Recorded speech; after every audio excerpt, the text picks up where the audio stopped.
Satyawira Jala Dharma. 1000 orang tua bisa bermimpi, tetapi satu orang pemuda bisa mengubah dunia.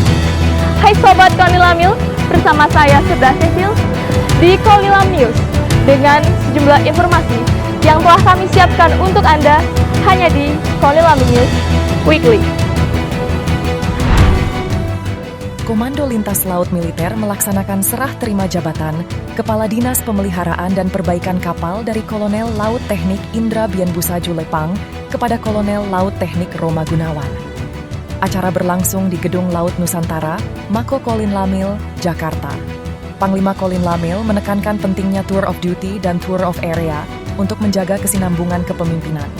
Sertijab ini melambangkan dedikasi dan semangat pembaruan dalam organisasi TNI AL. Mako Kolin Lamil di Tanjung Priuk menjadi meriah saat Polres Pelabuhan. Tanjung Priuk memberikan kejutan ulang tahun ke-80 TNI dengan kue dan ucapan selamat. Kapolres Dr. Martuasa Hatobing memimpin rombongan yang disambut hangat oleh Kepala Staf Kolin Lamil Laksma TNI Edi Haryanto. Mewakili Panglima Kolin Lamil Laksda TNI Rudi Aviantara. Acara ditandai dengan pemotongan kue dan foto bersama, menegaskan sinergitas TNI Polri untuk keamanan NKRI.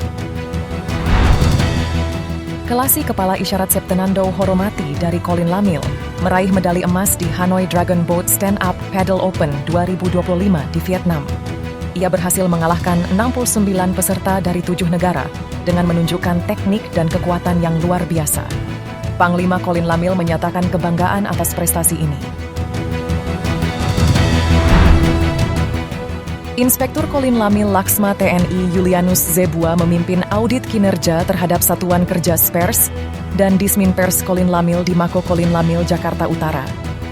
Audit ini fokus pada efektivitas, efisiensi, dan akuntabilitas pelaksanaan tugas untuk tahun 2024 hingga 2025.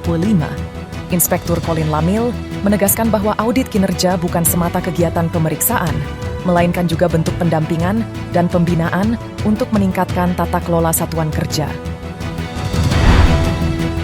Panglima Komando Lintas Laut Militer Laksda TNI Rudi Aviantara memberikan pengarahan kepada prajurit dan PNS Kolin Lamil di Mako Kolin Lamil, Jakarta Utara.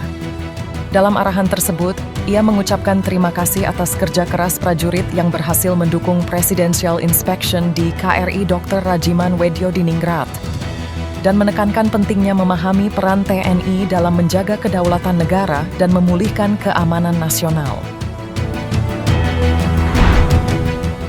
Suasana meriah terjadi di Dermaga Kolin Lamil, Tanjung Priuk, Jakarta Utara, saat siswa SMA Laboratorium UPI melakukan tur di KRI Teluk Calang 524. Kegiatan ini bertujuan untuk meningkatkan kesadaran tentang kemaritiman dan menumbuhkan cinta tanah air di kalangan generasi muda mengenai peran TNI Angkatan Laut.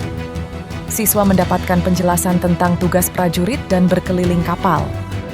Panglima Kolin Lamil mendukung kegiatan ini sebagai edukasi maritim penting untuk semangat bela negara.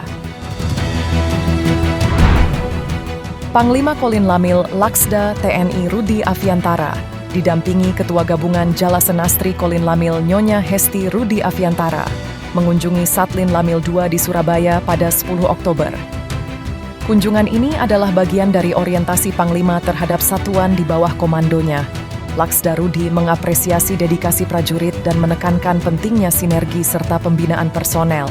Nyonya Hesti juga bertemu anggota Jala Senastri untuk mendukung kesejahteraan keluarga prajurit. Kegiatan diakhiri dengan peninjauan fasilitas dan dialog dengan prajurit. Panglima Komando Lintas Laut Militer, Laksda TNI Rudi Aviantara, melakukan audiensi di Markas Koarmada 2 di Surabaya.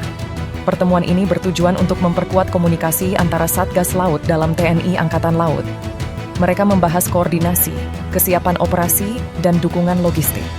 Panglima Koarmada 2, Laksda TNI I Gung Putu Alitjaya, menyatakan kesiapan untuk bersinergi dan membangun kolaborasi lebih erat. Audiensi ini menjadi langkah awal bagi Panglima Kolin Lamil sebagai pejabat baru. Panglima Kolin Lamil Laksda TNI Rudi Aviantara menghadiri upacara Wisuda Purna Wira Perwira Tinggi TNI Angkatan Laut tahun 2025 di Surabaya. Upacara yang dipimpin oleh Kepala Staf Angkatan Laut Laksamana TNI Dr. Muhammad Ali menghormati 79 perwira tinggi TNI AL yang telah berbakti kepada bangsa. Acara terdiri dari upacara militer dan acara tradisi, di mana penghargaan diberikan kepada beberapa wisudawan. Perwakilan wisudawan menyerahkan kemudi kepada perwira remaja sebagai simbol penerusan semangat pengabdian. Baik, Sobat Konilamil, berita tadi sekaligus menutup perjumpaan kita kali ini. Saya, Serda Cecil, beserta tim yang bertugas pamit undur diri. Terima kasih atas perhatiannya, dan sampai jumpa di Konilamil News periode berikutnya. Satya Wira, Jala Dharma.